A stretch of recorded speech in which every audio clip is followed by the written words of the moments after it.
जी हाँ, तो आज प्राइम टाइम एक्सक्लूसिव की शुरुआत में डिटेल्स गृह मंत्री अमित शाह के कश्मीर दौरे से जुड़ी। देश के गृह मंत्री का ये दौरा हालात के आंकलन से ज्यादा उस भरोसे की नींव को मजबूत करना है जिस पर जम्मू कश्मीर की तरक्की, उसका भविष्य टिका हुआ है। गृह मंत्री के दौरे के पहले ही दिन उनका एक एक कदम आतंक के नाम स्पष्ट संदेश था कि 2 साल पहले 370 हटने के साथ ही जम्मू कश्मीर ने जो बदलाव की ओर कदम बढ़ा दिए हैं वो अब किसी भी सूरत में पीछे नहीं हटने वाले। डिटेल रिपोर्ट देखिए।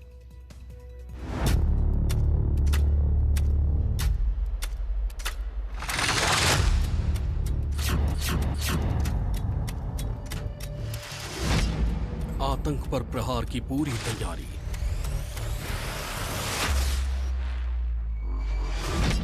जन्नत में साजिश पड़ेगी भारी।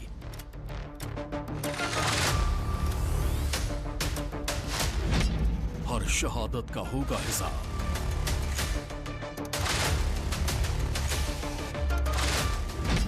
नापाक साजिश की बंद होगी किताब।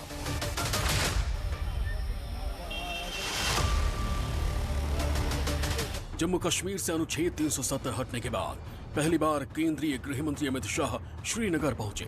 हवाई अड्डे पर उपराज्यपाल मनोज सिन्हा और केंद्रीय मंत्री जितेंद्र सिंह ने गृह मंत्री अमित शाह का स्वागत किया। हवाई अड्डे से शाह अपने उस मुहिम को अंजाम देने के मिशन में जुट गए जिसके लिए उन्होंने श्रीनगर जाने का फैसला लिया था। शाह ने दौरे के पहले दिन घाटी की सुरक्षा और तरक्की के लिए तैयार मास्टर प्लान पर एक्शन शुरू कर दिया और शाह का यह एक्शन आने वाले 2 दिनों तक जारी रहेगा।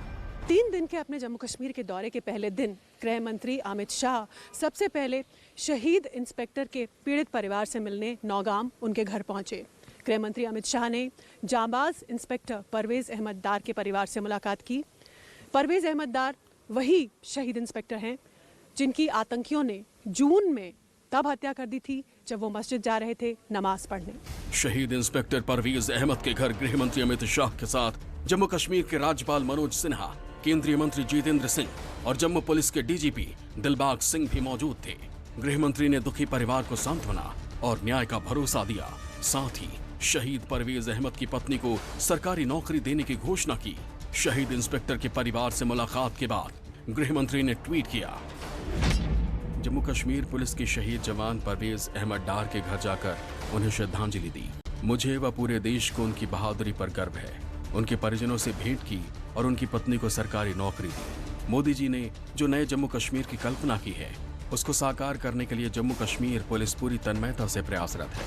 जम्मू कश्मीर के अपने 3 दिवसीय दौरे के पहले दिन गृह मंत्री ने सुरक्षा समीक्षा बैठक की। उन्होंने सभी जांच एजेंसियों के प्रमुखों के साथ मुलाकात की और इलाके के मौजूदा हालात का जायजा लिया, उस पर ब्यौरा लिया। उन्हें डिटेल्ड रिपोर्ट और इनपुट दिए गए।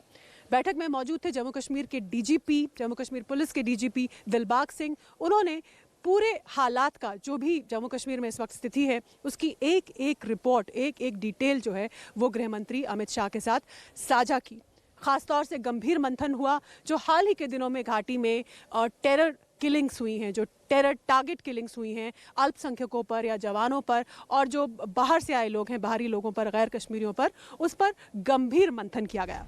केंद्रीय गृह मंत्री अमित शाह ने सुरक्षा समीक्षा की बैठक में कई अहम फैसले लिए। जानकारी के मुताबिक गृह मंत्री अमित शाह को 3 पॉइंट्स पर स्पेशल प्रेजेंटेशन दिया गया, जिनमें पहली प्रेजेंटेशन कश्मीर में सक्रिय ओवरग्राउंड वर्कर्स के बारे में थी जो आतंकियों के मददगार हैं। दूसरी प्रेजेंटेशन घाटी में अल्पसंख्यकों और सिविलियन की सुरक्षा को लेकर था और तीसरा कश्मीर से बाहरी मजदूरों के पलायन पर प्रेजेंटेशन दिया गया। जानकारी के मुताबिक लोगों की सुरक्षा को लेकर सभी एजेंसियों को सख्त निर्देश दिए गए हैं। जांच एजेंसियों की तरफ से गृह मंत्री को बताया गया कि सीमा पार की साजिश के तहत सिविलियन को निशाना बनाकर घाटी में डर का माहौल बनाने की साजिश की जा रही है, जिसकी जांच एजेंसियां कर रही हैं और साजिश रचने वालों को जल्द खत्म कर दिया जाएगा। धारा 370 की समाप्ति के बाद गृह मंत्री अमित शाह का कश्मीर का ये पहला दौरा है और अपनी समीक्षा बैठक में, सुरक्षा समीक्षा बैठक में तमाम एजेंसियों ने अपनी एक तरीके से रिपोर्ट कार्ड गृह मंत्री के सामने रखी और उसमें बताया कि किस तरीके से कश्मीर के हालात में सुधार हो रहा है और किस तरीके से कश्मीर में अभी और चुनौतियां बनी हुई हैं। अपने दौरे के पहले दिन अमित शाह ने राजभवन में जम्मू कश्मीर के युवा क्लब के सदस्यों से सीधा संवाद किया। इस मौके पर शाह ने कहा कि युवा ही जम्मू कश्मीर में बदलाव ला सकते हैं और घाटी में युवाओं को आगे बढ़ने से कोई रोक नहीं सकता। कोई भी चीज बदलनी है तो परिवर्तन का वाहक केवल और केवल युवा हो सकता है। कोई भी परिवर्तन युवाओं के इन्वॉल्वमेंट के बगैर, युवाओं की सहभागिता के बगैर संभव ही नहीं। और मैं आपको विश्वास दिलाता हूं युवा साथियों, ये बदलाव को कोई नहीं रोक सकता। कोई कितनी भी ताकत आजमा ले, ये बदलाव के बयार को अब कोई रोक नहीं सकता। ये आगे बढ़ने वाली है और कश्मीर में एक नए युग की शुरुआत। घाटी में लगातार हो रही हत्याओं और आतंकी गतिविधियों ने पुलिस और सेना से लेकर आम नागरिकों को भी हिला दिया है। कुछ दिन पहले सेना प्रमुख एमएम नरवणे ने जम्मू कश्मीर के बॉर्डर एरिया का दौरा कर आतंकियों का समूल नष्ट करने की पूरी प्लानिंग का जायजा लिया था। और अब खुद गृह मंत्री अमित शाह के दौरे ने घाटी के लोगों के टूटते हौसलों को नया जोश दिया है।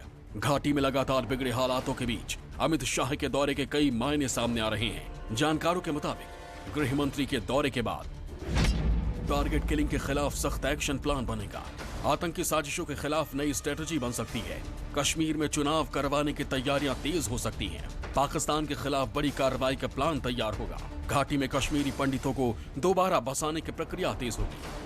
जम्मू कश्मीर के अपने इस दौरे के दौरान गृह मंत्री अमित शाह लेथपुरा भी जाएंगे। लेथपुरा पुलवामा में आता है और लेथपुरा वही जगह है जहां फरवरी 2019 में एक आतंकी वारदात में 40 सीआरपीएफ के जवान शहीद हो गए थे। गृह मंत्री सीआरपीएफ के जवानों को, शहीद जवानों को श्रद्धांजलि देंगे। इसके अलावा वो जम्मू कश्मीर के प्रशासन से भी मिलेंगे और प्रशासन से मिलकर वो जायजा लेंगे उन तमाम विकास परियोजनाओं की प्रगति का जिन्हें हाल के समय में शुरू किया गया है।